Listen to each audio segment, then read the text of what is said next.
সব দোষ আমার, আমি বড় দোষী।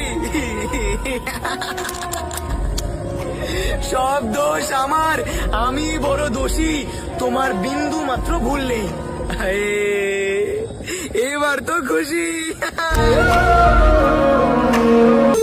একাই ছিলাম, একাই রইলাম, শুধু মাঝখানে একজনের মায়ে পড়ে জীবনটা কি নষ্ট করে ফেললাম।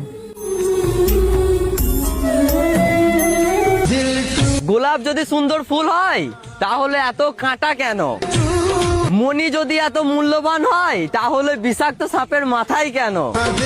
আর মায়াই যদি শ্রেষ্ঠ অনুভূতি হয় তাহলে এত কষ্ট কেন? পাগল শুধু রাস্তায় ঘুরে বেড়ায় না, কিছু পাগলি ঘরে চার দেওয়ালের মাঝে বন্দি হয়ে থাকে। আর প্রেমে কষ্ট শুধু ছেলেরাই পায় না, কিছু মেয়ে নীরবে চোখের জল লুকিয়ে রাখে। আরে রাস্তার পাগল তো সবাই দেখে, ঘরে বন্দি হওয়া পাগলির গল্প কেউই শুনে না। হায়, মেয়েদের ভালোবাসাও মিথ্যা হয় না, শুধু তাদের ভাঙা হৃদয়ের শব্দ বাইরে আসে না।